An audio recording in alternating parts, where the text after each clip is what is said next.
This presentation is brought to you by the Jobs Club and Northside Partnership and is focused on job searching. Decide on a career or job goal.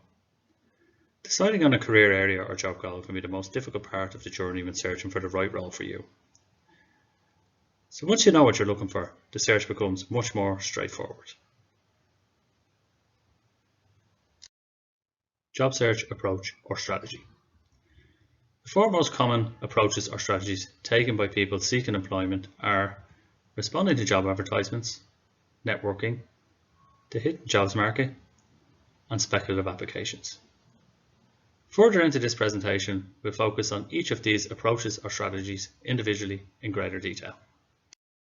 Job advertisement platforms.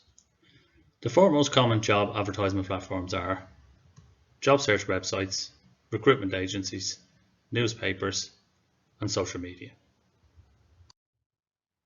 Now we're going to look at some of the key things to consider when responding to a job advertisement. Firstly, you should always research the company before you make your application. Then you should tailor your CV for the job that you're applying for. If you have a LinkedIn, add your up-to-date LinkedIn profile to your CV or application form. If it's requested to submit a cover letter, ensure it's included in your application. However, if you're given the option to include a cover letter, it's recommended that you always submit one. Ensure you read all the instructions in the job description. And always allocate enough time to complete any online assessments that are required as part of the application process.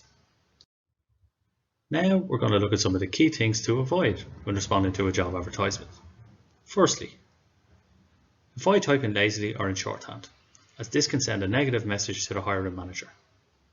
Don't use autofill when completing online application forms. Avoid the temptation to leave sections blank, so ensure you fully complete each section within the application form. It's good to be aware that applicant tracking systems may use the information typed in the application form only, and it's this section that will be visible to the employer. And finally, don't forget to tailor the sections in the application form the same way you would with your CV. So now we're going to focus on the hidden jobs market. A number of studies suggest that only 25% of all jobs are advertised, and the remaining 75% make up the hidden jobs market through internal promotions, headhunting, but predominantly through networking. So why target employers in the hidden jobs market? Firstly, there's less competition for positions. You can learn about roles before they're advertised. Companies prefer top referrals. They could potentially create a position for you. And the best jobs never get advertised. Where to find jobs in the hidden jobs market? You could try Google searching by industry. You could start by looking in your locality or try Google Maps. You could link in with recruiters and hiring managers through email or social media. Or you could simply get more active on social media. You could link in with trade associations or professional groups or bodies. Or you could check in with your alumni or with your college career guidance officer. Networking for job opportunities. Using social media effectively. LinkedIn should always be your start point. You can search by various companies or job titles and then reach out to professionals at those companies to connect with them. Research your target companies on Twitter and follow any handles they have that are dedicated to recruitment. Job providers such as Job Alerts and Job Fairy have a strong presence on Facebook, so it would be worthwhile following their page and get the most up-to-date recruitment opportunity drives by public and private sector organisations. You also have Google+, Instagram, Pinterest, etc. So some of the benefits of using social media can be that you can research target companies, you can connect with existing employees from these companies, you can connect with recruiters or relevant hiring managers. But it's important to know that never send a CV unless you're asked for one. So what are the most popular networking events in Ireland today? Firstly, we have industry-specific and roundtable events. These usually have a guest speaker and the information provided will be highly relevant to a specific industry. Then we have after-hours events. These events mix networking with casual drinks and nibbles, and the atmosphere is more relaxed, and it often makes approaching strangers that little bit easier. Then we have breakfast meetings. These are less industry specific and more location based, held over breakfast in the morning before the standard working day kicks off. Then we have CPD and seminar events. For anyone that's recently graduated from college, it's important to attend CPD and seminar events to mix with industry specific professionals. And finally, we have jobs fairs and expos. These are events in which employers, recruiters, educational and training institutes give information to potential employees. Top tips for attending networking events. Firstly, break away from your comfort zone. If you want to get the maximum from the event, you need to grow your network by talking with new people. It's a good idea to have some talking points prepared. By having these points prepared, you may find a common topic of conversation.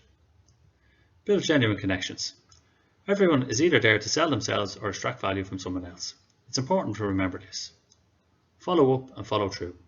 If you told someone that you would get in contact with them, ensure you follow through with them. Similarly, if you promise to introduce somebody to somebody else, take the time to do it. Remember, everyone is there for a reason. Successful networkers are those who build genuine relationships and give more than they receive. Everyone is familiar with the phrase, it's not what you know, but who you know. So how do you get the who you know factor in your corner? The simple answer to this is networking, networking, and more networking.